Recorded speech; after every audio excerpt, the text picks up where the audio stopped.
Στους αγρότες όπλα, λέτρα, τρακτέρ και τσαπές.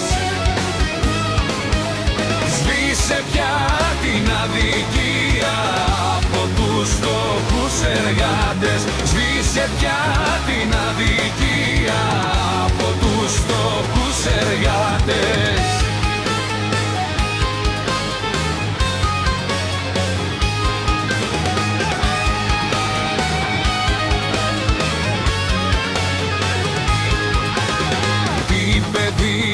Να κοιτάξεις μόση δύναμη μπορείς και ζεις την ιστορία που θα γράψει θα το βρεις. Και ζεις την ιστορία που θα γράψει